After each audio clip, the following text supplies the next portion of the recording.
ஸ்தோத்திரிக்கிறோம் ஆண்டவரே. அன்பின் தகப்பனே வைத்திருக்கிறோம். இந்த நாளுக்காய் நன்றி செலுத்துகிறோம். இந்த வேலைக்காக நன்றி ஆண்டவரே. அப்பா, அந்த சமூகத்தில் உங்களுடைய கருத்துல என்னை ஒப்புக் கொடுக்கிறேன் சுவாமி. இந்த நாளில் கூட வார்த்தையை கொண்டு வரும் பொழுது எல்லாவித பயத்தையும் ஆண்டவரே, எல்லாவித நடுக்கத்தையும் எடுத்துக்கொண்டு கர்த்தாவே, உங்களுடைய நாளிலும் கூட கர்த்தாவே, நாங்கள் ஆண்டவரே உடைய சத்திய வார்த்தையை கேட்கும்படியாக ஆண்டவரே நீர் உதவி செய்யுங்க கர்த்தாவே. இதோ உங்களுடைய வாயில் வார்த்தைகளை வைப்பேன் என்று சொன்ன தேவன் நாளில் அப்படியாக என்னை நடத்துங்க, என்னை அப்பா பலப்படுத்துங்க சுவாமி. இந்த நாளில் கூட சத்திய வார்த்தையை கேட்கும்படி வந்திருக்கிற ஒவ்வொரு பிள்ளைகளையும் ஒரு கருத்தில் வைக்கிற சுவாமி, உடைய வார்த்தையை கேட்கும்படி எங்கள் கண்களை திறந்தபடியாய் ஜெபிக்கிறோம் ஆண்டவரே. இதோ உடைய மகிமையை காணும்படி எங்கள் கண்களை திறந்தரும் சுவாமி, எங்கள் செவிகளை திறந்தரும் சுவாமி. உங்களுடைய கருத்தில் ஒப்புக் கொடுக்கிறோம். இயேசு கிறிஸ்து நாமத்தில் ஜெபிக்கிறோம் ஜீவனுள்ள பிதாவே, ஆமென்.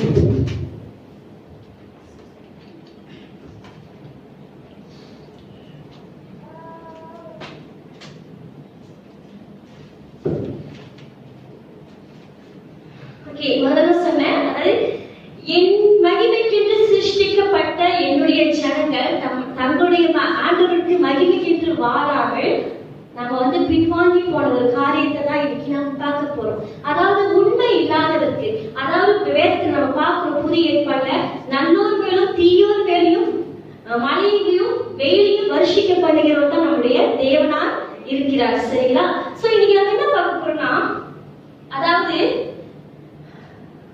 இஸ்ரவேல் ஜனங்கள் எகிப்து தேசத்துல கர்த்தர் அவர்களை நடத்தி வந்தாரு. அதாவது வனாந்திரத்துல நடத்தி வந்து அவர்களுக்கு தேவனா இருந்தாரு. அப்ப அவர் என்ன சொன்னாரு, மோசேவுக்கு 10 கட்டளைகளை கொடுத்து கர்த்தர் என்ன செய்தாரு, உனக்கு வேற தேவர்கள் உண்டாயிருக்க வேண்டாம், என்னை எல்லாமே நீ வேற தேவர்கள் உண்டாயிருக்க வேண்டாம் என்று அவர் சொல்றாரு. சரிங்களா? சோ இப்படி நடத்தி வரும் பொழுது ஆனா இந்த ஜனங்கள் என்ன செய்தாங்க, கானான் தேசத்துக்குள்ள கர்த்தர் கொண்டு வந்தாரு. சரிங்களா? எல்லாவித அற்புதங்களாலும் அதிசயங்களா நடத்தி வந்த தேவன் அவருக்கு எல்லாவித சுகத்தையும் ஜீவனையும் எல்லாத்தையும் கொடுத்து அதாவது அந்த இடத்துல தங்களுக்கு தகுதி இல்லாத அவங்க அந்த இடத்துல எல்லாத்தையும் அவங்க சுதந்திரத்துக்கு கொண்டாங்க. சோ இப்படி இருக்கும் பொழுது அவங்க என்ன நடந்தது என்றால், ஓசியா 13ஆம் அதிகாரம் 4 நம்ம என்ன பார்க்கிறோம்னா, மேய்ச்சலில் திருப்தியானார்கள். அதாவது இப்ப சுகபோகமாய் வாழ கற்றுக்கொண்டார்கள். அப்ப சுகபோகமா வாழும் பொழுது வேதத்தை நம்ம பார்க்கிறோம், பழைய வேதத்தை நம்ம பார்க்கிறோம், சுகபோகமாய் வாழ்கிறவர் செத்தவன் பார்க்கிறோம். அப்ப இந்த ஜனங்கள் என்ன பண்றாங்க, அங்கே ஆண்டவரை மறந்து ஆண்டவருடைய வழிபாடுகள் செய்த போது கூட அவர்கள் மேய்ச்சலில் திருப்தியாகி கர்த்தரை விட்டு பின்வாங்க ஆரம்பித்தார்கள். அவங்க செய்கிற தகனப்படிகள் முதற்கனவு இருந்துச்சு, அதாவது செய்கைகள் தான் இருந்துச்சு, இருதயத்திலிருந்து அவங்க வரல. சோ இப்படி இருந்ததுனால ஆண்டவர் என்ன சொல்றாரு, அவங்க உனக்கு வேற தேவர்கள் உண்டாயிருக்க வேண்டாம் அப்படின்னு ஆண்டவர் சொல்றாரு அல்லவா. சோ இந்த நாள் என்ன நடந்துச்சுன்னா, அவங்க ஆண்டவரை விட்டு பின்வாங்க போனதின் நிமித்தமாக கர்த்தர் அவர்களை ஓசியாவை கூப்பிடுறாரு. சரிங்களா? இப்பொழுது ஓசியா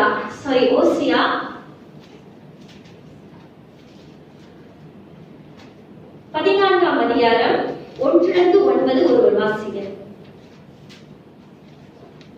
இஸ்ரவேலே, உன் தேவனாகிய கர்த்தரிடத்தில் திரும்பு. நீ உன் அக்கிரமத்தினால் விழுந்தாய். வார்த்தைகளை கொண்டு கர்த்தரிடத்தில் திரும்புங்கள்.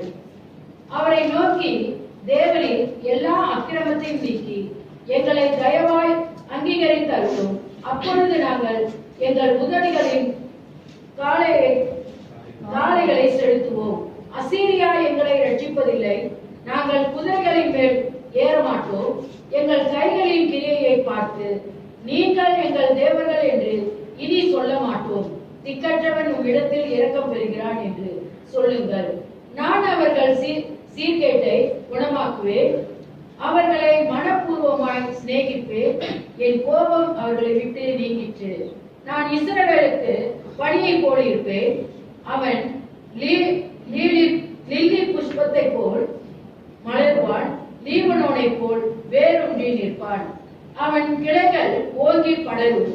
அவன் அலங்காரம் ஒலிவ மரத்தினுடைய அலங்காரத்தை போலவும் அவனுடைய வாசனை லீபனோனுடைய வாசனை போலவும் இருக்கும். அவன் நிழலில் குடியிருக்கிறவர்கள் திரும்புவார்கள். தானிய விளைச்சலை போல செழித்து திராட்சை செடிகளை போல படருவார்கள். அவன் வாசனை லீபனோனுடைய திராட்சை ரசத்தின் வாசனை போல் இருக்கும். வாசனை போல இருக்கும்.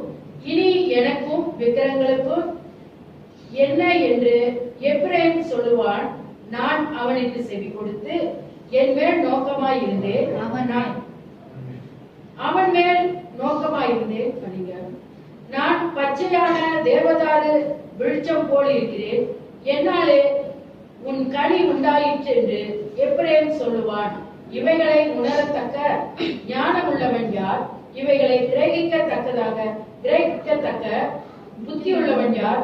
கர்த்தருடைய வழிகள் செம்மையானவைகள், நீதிமான்கள் அவைகளில் நடப்பார்கள். பாதகரோ என்றால் அவைகளில் இடறி விடுவார்கள். இப்பொழுது நம்ம பார்த்த அதிகாரத்துல முதல்ல நம்ம என்ன பார்த்தோம்? அதாவது இஸ்ரவேலி, உன் தேவனாகிய கர்த்தரிடத்தில் திருந்து உன் அக்கிரமத்தில் விழுந்தாய், வார்த்தையை கொண்டு கர்த்தரிடத்தில் திருந்து. போன வாரத்திலையும் கடந்த வாரத்திலையும் நீங்க பாத்தீங்கன்னா கர்த்தரிடத்தில் திருந்து பாபிலோன் விட்டு வாருங்கள் அப்படி சொல்லி நீங்க அந்த வார்த்தையை கொண்டு பார்த்தீங்க.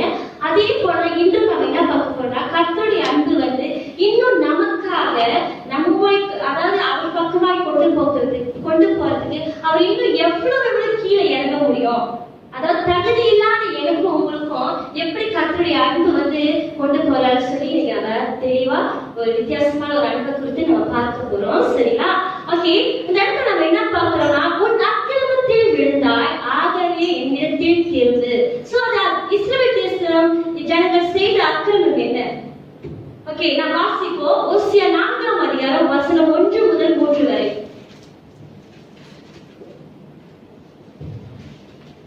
ஓசியா 4ஆம் அதிகாரம் வசனம் 1 முதல் 3 வரை. இஸ்ரவேல் புத்திரரே, கர்த்தருடைய வார்த்தையை கேளுங்கள். தேசத்து குடிகளே, கர்த்தருக்கு வழக்கு இருக்கிறது. அது ஏனென்றால் தேசத்திலே உண்மையும் இல்லை, இரக்கமும் இல்லை, தேவனை பற்றிய அறிவும் இல்லை. பொய்யனை இட்டு பொய் சொல்லி கொலை செய்து திருடி உபசாரம் பண்ணி மிஞ்சி போகிறார்கள். இரத்த பழிகளோடு இரத்த பழிகள் சேர்கிறது. இது நிமித்தம் தேசம் புலம்பும், அதில் குடியிருக்கிற அனைவரோடும் கூட மிருக ஜீவன்களும் ஆகாயத்து பறவைகளும் தோய்ந்து போகும். கடலின் மச்சங்களும் வாரிக்கொள்ளப்படும். ஆகிலும் ஒருவனும் நியாயத்தை காண்பிக்கவும் ஒருவனும் அவர்களை கடித்துக் கொள்ளவும் கூடாது. உன் ஜனங்கள் ஆசாரியரோடு வழக்காடுகிறவர்களைப் போல இருக்கிறார்கள். இந்த இடத்துல நம்ம என்ன பார்க்கலாம்? இஸ்ரவேல் உனக்கும் எனக்கும் ஒரு வழக்கு உண்டு. யாரை பார்த்து சொல்றாரு? இஸ்ரவேல் ஜனங்களை பார்த்து சொல்றாரு. அதே போல இன்னைக்கு நம்மை பார்த்து சொல்றாரு, உன்னிடத்துல உண்மை இல்ல, உன்னிடத்துல இரக்கம் இல்ல, தேவனை பற்றி அறிகிற அறிவு உங்ககிட்ட இல்ல அப்படின்னு சொல்லி 3 விஷயத்தை ஆண்டு ஆணித்தரமா சொல்றாரு. உண்மை இல்லைன்னு சொல்லும்போது அவர் நீங்க பாத்தீங்கன்னா மோசேயுடைய காலத்துல வந்து 10 கட்டளை கர்த்தர் கொடுப்பாரு. அந்த கட்டளை நான் வந்து என்ன செய்யறேன்னா, அந்த கொடுக்கப்பட்ட காரியத்தை நான் அப்படியே நான் வந்து என்ன செய்யறேன், உங்களுக்காக வந்து கான்சென்ட்ரேட் பண்ணேன். உண்மை இல்லை, நோ ஃபேத்ஃபுல்னஸ் அப்படி சொல்லும்போது பொய்யான இடுதல், பொய் சொல்லுதல், விபச்சாரம், அதாவது வேசித்தனத்தை குறித்து ஆண்டவர் பேசுறாரு. அதாவது ஒருத்தருக்கு ஒருத்தர் உறவுல உண்மை இல்ல, மற்றொரு காட்டுல அன்புல உண்மை இல்ல அப்படி சொல்லி அவர் சொல்றாரு.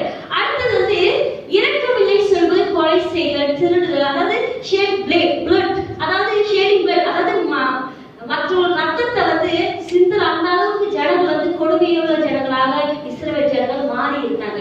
அடுத்தது தேவனை பற்றிய அறிவு அவருக்கு இல்ல. விக்கிர ஆராதனை, கர்த்தர் வந்து விக்கிர ஆராதனை முற்றிலும் அருந்திருக்கிற தேவனா இருக்கிறார். அதாவது அவர் வந்து எரிச்சுள்ள தேவன் சொல்லிட்டு நம்ம பழைய ஏற்பாடு, அதாவது மோசேயோட காலத்துல நம்ம பார்ப்போம். அதாவது என்னை விட்டுட்டு நீ ஒரு இடத்துக்கு இன்னொரு தேவங்களை நம்பாத, போகாத அப்படி சொல்லி. இப்ப நம்ம கூட தான் இருப்போம். என்னை விட்டுட்டு என்னோட ஹஸ்பண்ட் வேற இடத்துக்கு போயிட்டா, வேற ஆளோட போனா அது வேதனையான ஒரு விஷயமா இருக்கும் அல்லவா? சோ அதான் ஆண்டவர் அந்த இடத்துல சொல்றாரு, என் தேவனை பற்றி அறிவு இல்லை, நோ அக்னாலஜ்மென்ட் ஆஃப் காட். அதாவது தன்னுடைய தேவன் யார் என்று அவர் அறியல. தன்னை இதுவரைக்கும் நடத்தி வந்தது இவர் தானே. ஆனா அதை அறியாமல் அந்த ஜனங்கள் என்ன பண்ணாங்க? பாகாட வழிபட போனாங்க. இதனால என்ன சொல்றாங்கன்னா 12:4 பாத்தீங்கன்னா, ஓசியா 12:4 வீசித்தன ஆவி அவர்களை வழி தப்பி திரிய பண்ணிற்று, தேவனுக்கு கீழ்பற்றாமல் சோரமாய் போனார்கள். யாரு? இஸ்ரவேல் ஜனங்கள். அதாவது இப்படிப்பட்ட கேரக்டர், இப்படிப்பட்ட உண்மையில இரக்கமில்ல, தேவனை பற்றி அறிவு இல்லாததுனால ஆண்டவர் சொல்றது சோரமாய் போனார்கள், சோரமாக்க திரிய பண்ணிற்று அப்படி சொல்லி இஸ்ரவேல் ஜனங்களை அவர் அதிகமாய் கடிந்து கொள்கிற தேவனாய் இருக்கார். இந்த நாள்ல கூட நம்ம கூட யோசித்து பாருங்கள், உண்மை இருக்கானப்பட்ட இரக்கம் இருக்கா? தேவனை பற்றி இப்படி இந்த காரியங்கள் எல்லாம் நம்ம இடத்துல இல்லைன்னா எப்படி இஸ்ரவேல் ஜனங்கள் ஆண்டவர் கண்டித்தாரோ அதே விதத்தை இன்னைக்கு நம்மளே கண்டிக்கிற தேவனாக இருக்கிறார். சரிங்களா? சோ இந்த மாதிரி ஒரு சூழ்நிலை வந்த போதுதான் என்ன நடக்குதுன்னா ஆண்டவர் ஓசியாவை அழைத்து கோமேரை திருமணம் செய்து கொள் என்று சொல்றாரு. சரிங்களா? இப்பொழுது நாம மறுபடியும் ஓசியா 1ஆம் அதிகாரம் போவோம்.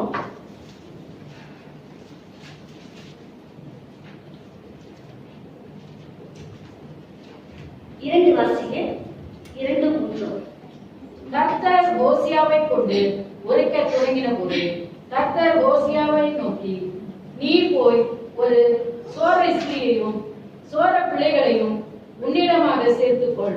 தேசம் கர்த்தரை விட்டு விலகி சோரம் போயிற்று என்றார். அவன் போய் திப்லாயின் மின் குமாரத்தியாகிய கோமேரை சேர்த்து கொண்டாள். அவள் கர்ப்பம் தரித்து அவனுக்கு ஒரு குமாரனை பெற்றாள். நன்றி. ஓகே, கர்த்தர் ஓசியாவை கொண்டு உரைக்க தொடங்கினார். அதாவது தேசம் சோரமாய் போனது அப்படின்னு சொல்லி இந்த தேசத்துல இந்த ஜனங்களுக்கு நான் ஒரு விஷயத்த சொல்லணும். என்னுடைய அன்பு எப்படிப்பட்ட அன்பு, இந்த உண்மை இல்லாத இவங்க இருக்காங்களே இவங்களுக்கு நான் என்னுடைய அன்பை சொல்லணும்னு சொல்லிட்டு என்ன பண்றாரு, ஓசியா கர்த்தருடைய தீர்க்கதரிசி அவனை அழைத்து நீ போய் சோர ஸ்திரீ ஒருவே தெரிந்துக்கொள் அப்படின்னு சொல்றாரு. சோர ஸ்திரீ பார்க்கும் பொழுது அதனுடைய அர்த்தம் பார்க்கணும், இழிவான பின்னணியை கொண்டவர் அல்லது கேவலமான ஒரு பின்னணியை பேக்ரவுண்ட கொண்டவர். ஆனா நீங்க பாத்தீங்கன்னா சோர ஸ்திரீ சொல்லும்போது அவன் ப்ரோஸ்டிடியூட் தான், அவன் வேசின்னு அந்த குறிப்பிடல. ஒரு சிலர் சொல்றாங்க, ஒரு சில அறிஞர்கள் சொல்றாங்க அவ அப்படிப்பட்டவர் தான். ஆனா ஒரு சிலர் சொல்றாங்க அவள் அப்படிப்பட்டவர் அல்ல. ஏனென்றால் அந்த இடத்துல நீங்க பாத்தீங்கன்னா சோர ஸ்திரீ ப்ரோஸ்டிடியூட், அதாவது வேசி என்று அந்த இடத்துல குறிப்பிடப்படல. சோ நமக்கு தெரியல, இருக்கலாம். ஒருவேளை அவருடைய தாயை அப்படிப்பட்ட குணாதிசயங்கள் கொண்டவராக இருக்கலாம், அல்லது அவருடைய தந்தை திப்லாய், அவருடைய பேரை பார்த்தீங்கன்னா double layer of cream cake, அதாவது செக்ஷுவல் நிறைந்த ஒரு உணர்ச்சி மிக்க ஒரு அந்த பேரை கொண்டு வருகிறது. அவருடைய அதாவது அந்த கோமேருடைய தகப்பனுடைய பேரு. ரெண்டாவது ஓசியானா அதனுடைய அர்த்தம் மீட்பவர் அப்படின்னு அர்த்தம். கோமேர் என்றால் கம்ப்ளீட்லி, அதாவது முழுவதுமாக. இப்ப இந்த கோமேர் முழுவதுமாக பாவத்துக்கு தன்னை ஒப்பு கொடுத்தவளா இருக்கா. அப்படிப்பட்டவளை ஓசியா ஆண்டு சொல்ற போய் அவளை மீட்கும்படி, அந்த பாவத்திலிருந்து மீட்கும்படி கர்த்தர் இன்னைக்கு ஓசியாவை கோமேரை திருமணம் செய்து கொள் அப்படின்னு சொல்றாரு. சரிங்களா? அடுத்தது இரண்டாவது பார்க்கும்போது அவனுக்கு ஒரு குமாரன் பிறக்கிறாங்க. அது ஓசியாவின் மூலமாக பிறக்கிறது. அவனுடைய பேர் எஸ்ரேல். அடுத்தது பாத்தீங்கன்னா 2 பிள்ளைகள் தொடர்ந்து பிறக்கிறாங்க, லோருகாமா லோகாமி. அதான் லோருகாமா பிறக்கும்போது இரக்கம் இல்லை அப்படின்னு பேர் வைக்க சொல்றாரு. அடுத்தது லோகாமி என்று சொல்லி என் ஜனம் அல்ல, நான் அவருடைய தேவன் அல்ல அப்படின்னு சொல்றாரு. முதல்ல ஓசியாவுக்கு மூலமாக பிறக்கிற குழந்தை எஸ்ரேலின் பேர் அதாவது இஸ்ரவேலின் ரத்த பலியை கேட்பதுக்கு தான் அதை சொல்றாரு. இஸ்ரவேல் ஜனங்களை பழிவாங்கிற இதோட தான், அதாவது வாசிங்க, இஸ்ரவேலின் ரத்த பலியை விசாரித்து இஸ்ரவேல் வம்சத்தாரின் ராஜ்யபாரத்தை ஒழியப்படுவேன்.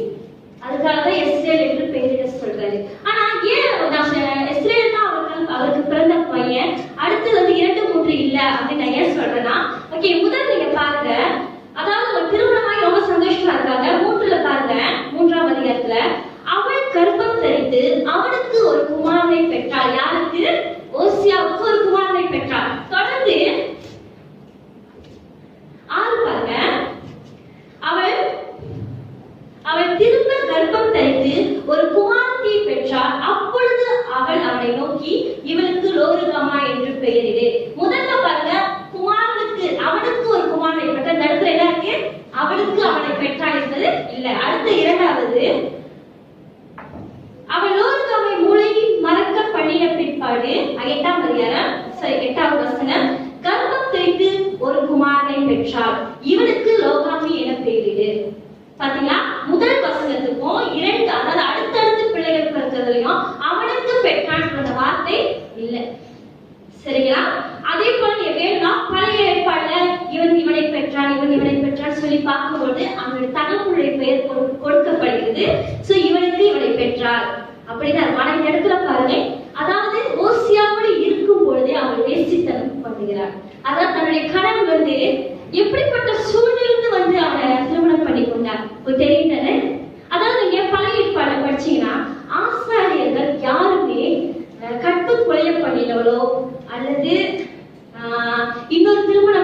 திருமணம் பண்ணக்கூடாது, அது வந்து பரிசுத்த குலைச்சலா இருக்கும் அப்படின்னு நம்ம வாசிக்கிறோம். ஆனா இந்த இடத்துல கர்த்தர் என்ன சொல்றாரு, நீ போய் திருமணம் பண்ணுன்னு சொல்றாரு.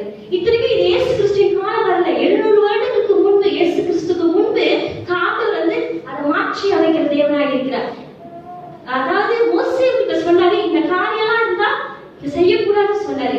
ஆனா இந்த இடத்துலயே பாருங்க, 700 வருஷத்தா இயேசு பிறக்கிறதுக்கு முன்பாவே இந்த காரியம் ஒண்ணு நடக்குது. என்னது, இப்படிப்பட்டவளை போய் திருமணம் செய்து கொள் அப்படின்றாரு. இரண்டாவது என்ன நடக்குதுன்னா, அந்த அவள் வந்து போயிட்டு தன்னுடைய கணவன் கூட இருக்கும் போதே அவள் வேசித்தனம் பண்ணுகிறவளாக இருக்கிறார். எவ்வளவு ஒரு கஷ்டமான ஒரு சூழ்நிலை. அதாவது அவன் கீழே இருந்த தகுதி இல்லாதவளுக்கு ஒரு நல்ல ஒரு தகுதியை கர்த்தர் கொடுத்தாரு. ஆமா தானே, ஒரு ஆசாரிய திருமணம் செய்யும்படியா கர்த்தர் ஒரு வாய்ப்பை கொடுத்தாரு. எப்படி இருக்கும், அவன் நன்மையாக அவள் பெற்றுக்கொண்டான். ஆனா அவன் என்ன பண்ணா, இலட்சியான தேடி போறான். கர்த்தருடைய மகிமையை விட்டு இலட்சி அவன் நாடி போறதை நம்ம பார்க்கிறோம். சரிங்களா?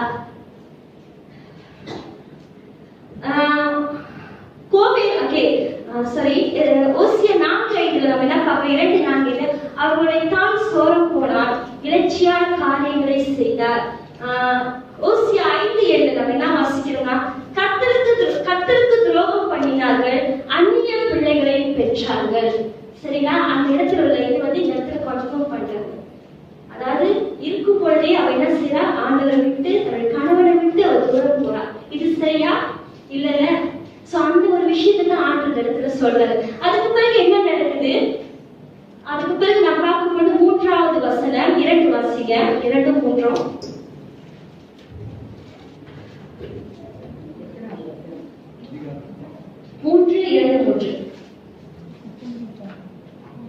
அப்பொழுது நான் அவளை எனக்கு 15 வெள்ளிக்காசுக்கும் 1.5 காலம் வாட்கோதுமைக்கு கொண்டு அவளை நோக்கி, நீ வேசித்தனம் பண்ணாமலும் ஒருவனையும் சேராமலும் அநேக நாள் எனக்காக காத்திரு, உனக்காக நானும் காத்திருப்பேன் என்றான். வேசித்தனம் பண்ணி அவளை விட்டுட்டு போயிட்டா.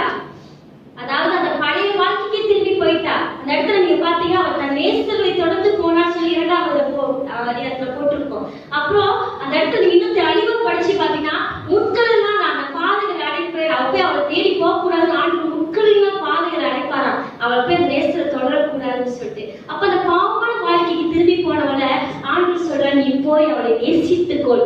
சும்மா சொல்லல, முதல்ல என்ன சொல்றாரு, நேசித்துக்கொள். அதுக்கு பிறகு விலை கிரயத்துக்கு அவளை கொள்றாரு. எப்படி கர்த்தர் வந்து இயேசுடைய ரத்தத்தினால் நம்மளை வந்து கிரயத்துக்கு கொண்டாரோ, அதே போல அவள் திருப்பி வாங்கிக்கிறார், தனக்கு சொந்தமாய் வாங்கிக் கொள்கிறார். அடுத்தது என்ன சொல்றாரு, அவளை நோக்கி, நீ வேசித்தனம் பண்ணாமலும் ஒருவனையும் சேராமலும் அநேக நாள் எனக்காக காத்திரு, உனக்காக காத்திருப்பேன். இது ஒரு பெரிய ரகசியம். இப்ப வரைக்கும் கர்த்தர் நம்மளை காத்து, அதாவது எந்த ஒரு வேசித்தனம், அதாவது என் பரிசுத்தமான வாழ்க்கை வாழ்ந்து அவருடைய வருகை வருவனவும் உங்களை என்னையும் காத்திருக்கும்படி கர்த்தர் பண்ணிக்கிறார். அவ்வளவுதான், வேற ஒண்ணு இல்லை அதோட ரகசியம். சோ இன்னைக்கு நம்மளும் நான் கூட ஆண்டவர் அப்படியாக எப்படி கோவிலுக்கு சொன்னாலும் அதை தான் உங்களுக்கு எனக்கு சொல்றாரு. ஒருவனையும் சேரக்கூடாதுன்னா ஒரு பரிசுத்தமான காரியங்களுக்கு நம்ம ஒப்பு கொடுத்துட்டு நம்மளோட அவலட்சமான காரியங்கள், அதில் போய் திருடு மற்ற எல்லா காரியங்களுக்கும் விலக்கி நம்ம கர்த்தருக்கு நம்ம அது பிரித்தெடுக்கப்பட்ட ஜனங்கள் இப்படிதான் இருப்பாங்க. சோ நம்மளை இருக்கிற உங்களை ஒவ்வொருவரையும் கர்த்தர் பிரித்தெடுக்கிறார். தனக்கு தன்னுடைய மகிமைக்கென்று நீங்களும் நானும் அடையாளங்களா இருக்கிறோம். சோ தேவ மகிமைக்கு வெளியே தேடுறதுல உங்களை என்னெல்லாம் தேடணும் ஆண்டவர்கிட்ட.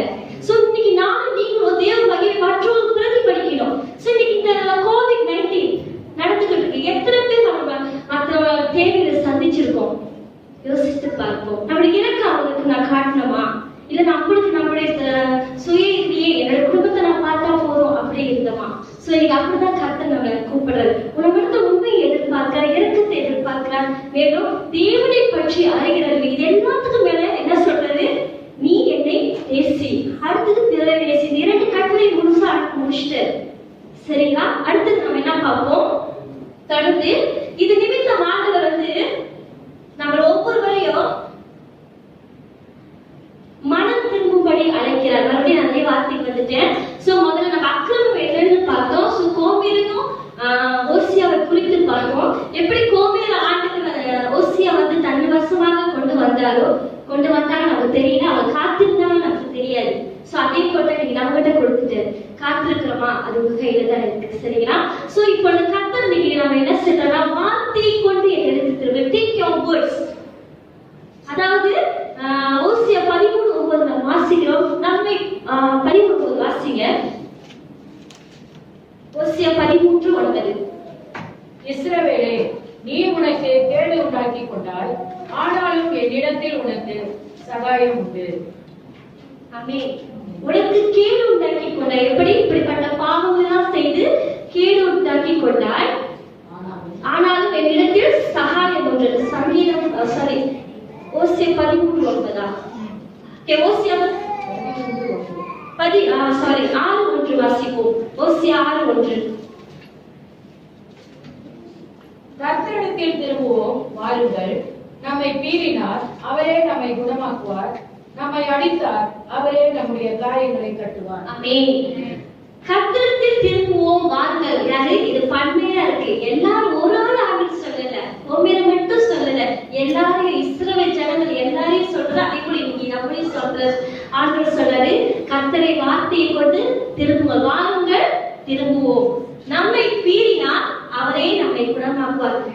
நம்மை அடித்தார், அவரே நம்முடைய காயங்களை கட்டுவார். இது என்னன்னா, கர்த்தர் நம்மளை பாவத்திலிருந்து மீட்டு எடுக்கும் பொழுது அது வலிக்க செய்யும், வேதனையை கொண்டு வரும். ஆனாலும் கூட கர்த்தர் இந்த நாள்ல கூட நம்மளுக்கு அவர் காயங்களை கட்டுகிற தேவனா இருக்கிறார். சங்கீதம் 23:4 நம்ம வாசிப்போம். என்னன்னு வாசிக்கிறோம்? உமது கோலும் உமது தடியும் என்னை தேற்றும். கோடு தடி எப்படி தேற்றும்? ஓகே, இஸ்ரவேல் தேசத்துல நீங்க பாத்தீங்கன்னா, மேய்ப்பன் மனுஷ தேசத்துல பாத்தீங்கன்னா, இந்தியாவில பாத்தீங்கன்னா ஆடுகளுக்கு பின்னால்தான் மேய்ப்பன் போவாரு. ஆனா இஸ்ரவேல் தேசத்துல அப்படி இல்ல, மேய்ப்பன் முன்னுக்கு போவாரு, ஆடுகளுக்கு பின்னுக்கு போகும். ஏன்னா ஆடுகள் தன்னுடைய மேய்ப்பனோட சத்தத்தை கேட்கும். சோ சத்தத்தை கேட்காம முரட்டாட்டம் செய்யற ஆடுகள் ஆண்டவர் என்ன பண்ணுவாராம், ஒரு மேய்ப்பன் அடிப்பாராம், அந்த தடியை வச்சு அடிப்பாராம், கோடு வச்சு அடிப்பாராம். அப்ப அடிக்கும் பொழுது அந்த ஆடுகளுக்கு கண்டிப்பா வலி ஏற்படும், காயம் ஏற்படும். அப்பொழுது காயத்தை கட்டுவாராம். அதே போல இஸ்ரவேல் தேசம் பாத்தீங்கன்னா, அப்பா என்கிட்ட சொல்லியிருக்காங்க, 1 மணிக்கு 12 மணிக்கு அந்த மலை ஏற ஆரம்பிச்சிட்டாங்க. ஏறி இறங்கும் போதுதான் பார்க்கலாம் வெடிஞ்சிச்சு. கண்டிப்பா இது இப்படிப்பட்ட மலை நம்ம எப்படி நடந்து வந்தோம் அப்படின்னு யோசிக்கிற அளவுக்கு அவ்வளவு ஒரு பாதாளமா கீழே உளுந்தா முடிஞ்சிச்சான். சோ அப்படிப்பட்டதுல அந்த ஆடுகள் கீழே போய் விழும் பொழுது அந்த தடியானது தூக்குறதுக்கு பயன்படும். சோ அந்த தூக்கும் பொழுது என்ன நடக்கும், அந்த கழுத்துல புடிச்சு தூக்கும் போது அந்த ஆடுக்கு வலிக்கும், அந்த இடத்துல காயங்கள் ஏற்படும். அதே போலதான் நம்மளுடைய பாவங்கள் கர்த்தர் நம்மளை விடுதலையாக்கும் பொழுது நமக்கு பிரச்சனைகள் வரும். அதெல்லாம் நம்மளை ஆண்டவர் சிக்ஷிக்கிறார், நம்மளை பாதுகாக்கிறார். சரி, அதனாலதான் கோலும் தடியும் என்னை தேற்றும். அந்த விஷயத்தை நம்ம பார்க்கலாம். அவரே நம்மை பீறினா, அவரே நம்மை குணமாக்குவார். நம்மை அடித்தா நம்முடைய காயங்களை கட்டுவார். சரிங்களா? சோ தயவையும் நீதியையும் கொண்டு கர்த்தரிடத்தில் திரும்பு. ஆண்டு என்ன சொல்றாரு? தயவு நீதியை நீ பின்பற்றி ஆண்டவரிடத்துல நீ வா. தேவர்கள் வேற தேவர்கள் உனக்கு உண்டாயிருக்க வேண்டாம். சரிங்களா? அடுத்தது, சோ இந்த மனம் திரும்பும் பொழுது நிச்சயமா என்ன உண்டு? ஆசீர்வாதம். ஓகேவா? கர்த்தர் நமக்கு முன்பாக ஆசீர்வாதத்தையும் வைக்கிறாரு, சாபத்தையும் வைக்கிறாரு. சரிங்களா? சோ நாம் பார்ப்போம் ஓசியா 2:23.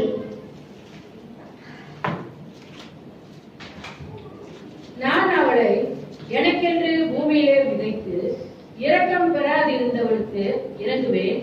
என் ஜனம் அல்லாதவர்களை நோக்கி நீ என் ஜனம் என்று சொல்லுவேன், அவர்கள் என் தேவனே என்பார்கள் என்றார். ஆமென். இது ஆங்கிலத்தில் வாசிங்க. English Hosea 2:23. I will plant her for myself in the land. I will show my love to the one I called, not my loved one. I will say to those called, not my people, you are my people, and they will say, you are my God. ஆமென். இத பாத்தீங்கன்னா blessing, ஆசீர்வாதம். அது கர்த்தர் இரக்கம் பெறாதவர்கள் இரக்கம் பெறும் பொழுது, அதாவது இந்த இடத்துல என்ன பார்க்கிறோம், மரணத்துக்கு பாத்திரமா இருந்தவள். அதாவது நம்ம வேதத்துல என்ன பார்க்கிறோம்னா, லேவியராகமம் 20:10 என்ன பார்க்கிறோம்னா, அதாவது ஒரு விபச்சாரி பிறனோடு விபச்சாரம் செய்கிறவனோ விபச்சாரியும் கொல்லப்பட வேண்டும். அப்ப மரணத்துக்கு பாத்திரமான அவளை ஆண்டவர் மறுபடியும் நேசித்துக் கொள்ளும்படி சொல்ற.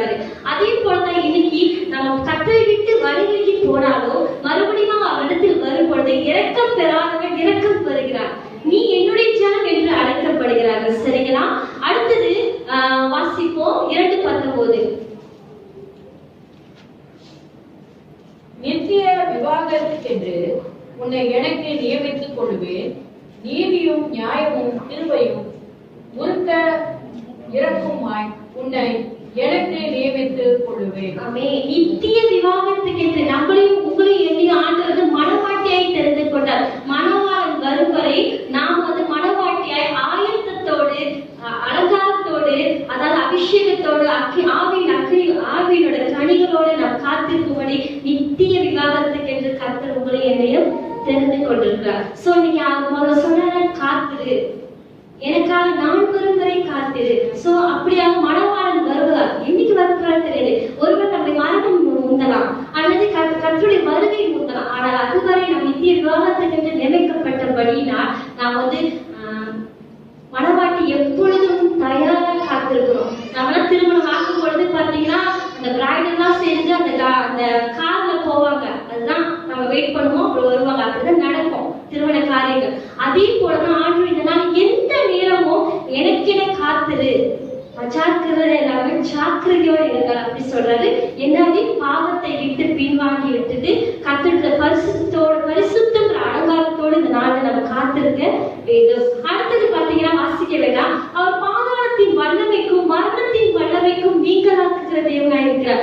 ஒன்ஸ் நம்ம கர்த்தருடைய மனம் திரும்பி வரும் பொழுது அந்த மரணம் நம்மளை ஆட்கொள்ளாது. ஏன்னா இயேசு கிறிஸ்துவின் ரத்தமும் அவருடைய உயிர்த்தெழுதலின் வல்லமையும் அந்த மரணத்தை ஆட்கொண்டது. சோ மரணத்திலிருந்து நமக்கு விடுதலை கிடைச்சிருச்சு. சோ ஒன்ஸ் நம்ம வந்து நம்மளுடைய பாவத்திலிருந்து திரும்பும் பொழுது கர்த்தர் நிச்சயமாக பாதாளத்தின் வல்லமைக்கும் மரணத்தின் வல்லமைக்கும் நம்ம நீங்களாக்குவார். இல்லை என்றால் நாம் வந்து ஒப்பு கொடுக்கப்படும் எதுக்கு? மரணத்திற்கு, அதாவது நித்திய கடன்ல தள்ளப்படுவோம். சோ இந்த நாள்ல கூட நாம் காத்திருந்து நம்முடைய பரலோகத்தின் ராஜ்யத்தை சுதந்திரத்துக் கொள்வோம். அடுத்தது நீங்க வந்து கடைசி 14ஆம் அதிகாரத்தை நம்ம பார்ப்போம். சொல்லப்படும் ஆசீர்வாதங்கள். அதாவது நீங்க பார்த்தீங்கன்னா 4-8 வரைக்கும் 14, 4-8 வரைக்கும் கர்த்தர் என்ன செய்வார், மனம் திரும்பும் பொழுது நீங்க அவருக்கு என்னென்ன நன்மைகள் நடக்கும் அப்படின்னு பார்க்கிறோம். அதாவது ஒரு சிம்பிளா கொடுத்திருக்கேன். அவருடைய கோபம் நீக்கி நம் சீர்கேட்டை குணமாக்கி மனப்பூர்வமாய் நம்மை சிநேகிக்கும் போது செழிப்பு உண்டாகும். அந்த உள்ள அந்த 4-8 வந்து நான் வந்து ஒரு சமாளிச்சு பண்ணிருக்கேன். அவருடைய கோபம் நீங்கும். நம்ம மேல இருக்கிற கோபம் என்ன சொல்றாரு, அறுப்பு காலம் நியமிக்கப்பட்டிருக்கிறது யாருக்கு? கேடு உண்டாக்கி கொண்டதுனால. நான் உன்னை விட்டு விலகி போய் என்னை திரும்பி வரும் வரைக்கும் ஒரு ஸ்தானத்தை விட்டு என்னோட ஸ்தானத்துக்கு போயிருவேன், நீ திரும்பி வா அப்படி சொல்லி கோபமா இருக்கிறாரு. சோ எப்பொழுது நம்ம மனம் திரும்புகிறோமோ அவருடைய கோபம் நம்ம நீங்கும். அடுத்தது நம்ம சீர்கேட்டை குணமாக்குவார். அந்த ப்ராசஸ், அந்த அழுக்க கல்வி எடுக்கிறதுக்கு டைம் எடுக்கும். நம்ம பாவத்துல அந்த சேத்துல நம்ம இருக்கோம். அந்த சேத்துல இருந்து கர்த்தர் நம்மை தூக்கி எடுக்கும் பொழுது அதை கழுவுற வேலையை கர்த்தர் செய்கிறார். அடுத்தது நம்மை சிநேகிப்பார் முழுவதுமா. இது என்னுடைய குமாரன் சொல்லி நம்மை சிநேகிக்கிற தேவனா அவர் இருக்கிறார். கடைசியா நம்ம பார்க்கும்போது என்ன நடக்குதுன்னா ஒவ்வொரு செழிப்பும் அந்த இடத்துல உண்டாகும். அதாவது பாருங்க, வேரூற்றி நிற்பான், கிளைகள் படரும், அவன் நிழலில் குடியிருப்பார்கள், படருவார்கள், லீபனோனுடைய வாசனை போல் இருக்கும், கனி உண்டாகும். இதெல்லாம் நடக்கும். நீங்க பாப்பீங்க, அதை தொடர்ந்து நீங்க வாசிக்கும் போது பாப்பீங்க எப்போ ஆண்டருடைய பிள்ளைகளாய் மாறி கர்த்தரிடத்தில் நம்ம விசுவாசிக்கும் போது எப்படி ஒரு மரம் வந்து செழிக்குதோ, எப்படி நல்லா கனி கொடுக்குதோ, அது மற்றவங்களுக்கு நிழல் கொடுக்கும், படரும் வளரும், மற்றவங்களுக்கு கனி கொடுக்கும். அந்த நிழல்ல வந்து ஜனங்கள் தங்குவாங்க. சோ நம்ம இந்த மாதிரியான வாழ்க்கையை வாழும் பொழுது மற்றவங்க, அதாவது நம்முடைய அன்பு மற்றவங்க பிரதிபலிக்கப்படும். சோ அந்த ஜனங்கள் தானாவே இந்த சர்ச்சைக்கு தேடி வருவாங்க. எப்பயுமே 80 பேர், இன்னும் 10 வருஷம் 80 பேரா தான் இருக்க போறோமா? இன்னைக்கு நாம நம்முடைய அன்பு காண்பிக்கும் போது நீங்க போய் சொல்ல வேணாம், நம்முடைய அன்புல வாழும் பொழுது நம்ம நடமாடும் மிருகங்கள் ஆண்டவர் சொல்றாரு. சோ இன்னைக்கு நாம வந்து இந்த இடத்துல இருக்கிறோம். இந்த இடத்துல நாம சாட்சியா நம்ம வாழும் போது, வேலை இடத்துல சரி, வீட்டுல சரி, குடும்பத்துல சரி, நம்ம வாழும் பொழுது நம்மை தேடி வரும். நம்முடைய பிள்ளைகளுக்கு நாம தான் சாட்சி.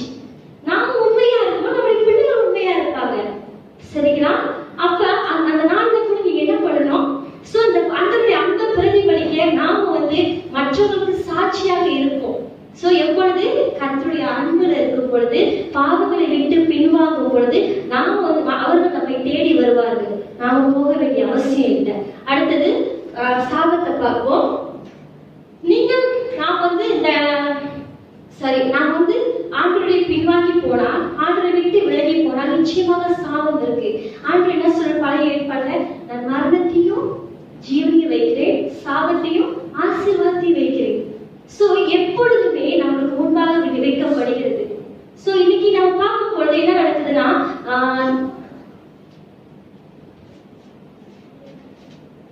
ஓசியா 4:6 வாசிப்போம்.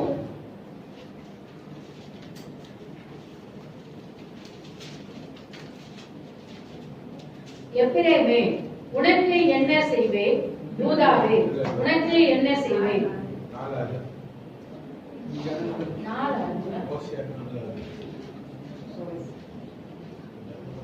என் ஜனங்கள் அறிவில்லாமையினால் சங்காரமாகிறார்கள்.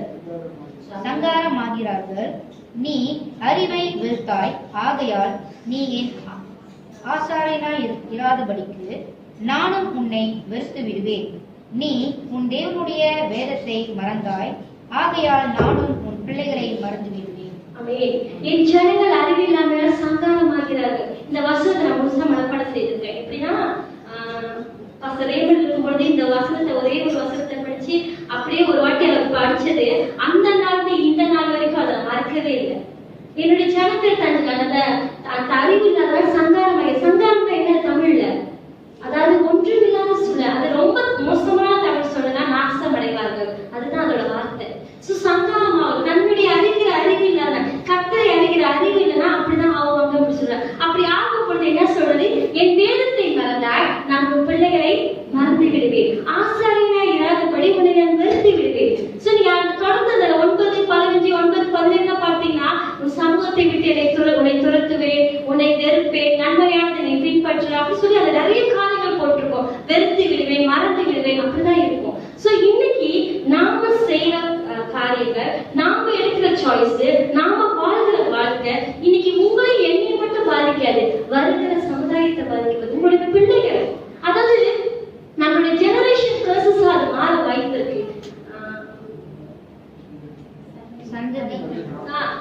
அதாவது சந்ததிக்கு அதனுடைய பாவம் வந்து அது போய் சேரும். ஜெனரேஷன் கர்சஸ் அது மாறும். அப்ப இந்த நாள்ல கூட நாம வந்து இப்படிப்பட்ட காரியங்களுக்கு நம்ம விளக்கி நாம வந்து பரிசுத்தமாய் வாழும் பொழுது அந்த ஆசீர்வாதம் நம்மளுடைய பிள்ளைகளை பேசுறோம். இன்னைக்கு நீங்க சேர்த்து வைக்கிற சொத்து எப்படி அங்க போய் சேருமோ, அதே போல இன்னைக்கு சேர்த்து வைக்கிற ஆசீர்வாதம், நம்ம சேர்த்து வைக்கிற அந்த பரிசுத்த வாழ்க்கை இப்போ உள்ள ஜனங்கள் கூட அடுத்தடுத்து எல்லா ஜனங்களுக்கும் அது போய் சேரும். எப்படி ஆபிரகாம் உண்மையா இருந்ததுனாலதான் அந்த ஜெனரேஷனே ஆசீர்வதிக்கப்பட்டது.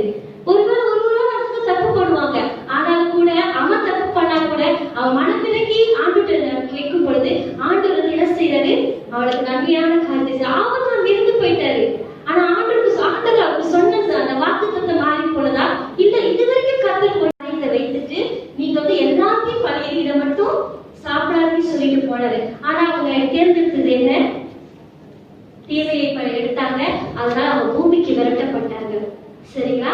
இன்னைக்கு நம்முடைய கருத்து இருக்குது, நம்முடைய வாழ்க்கைக்கு நம்முடைய பிள்ளைகளுக்கு எது சரியோ அதை நம்ம தேர்ந்தெடுக்கும் பொழுது நிச்சயமாக அது நமக்கு வந்து பெஸ்டா இருக்கும். நீங்க சாபமும் ஆசீர்வாதத்தை கருத்து வச்சுட்டாரு. நீங்க சாபத்தை நம்ம தேர்ந்தெடுக்கும் போது அதே வாழ்க்கையில தான் நான் வாழ்ந்துகிட்ட இருப்பேன்னு சொன்னீங்கன்னா, அதாவது நமக்காக வந்து நித்திய ஆக்கினை உறுதியா இருக்கு.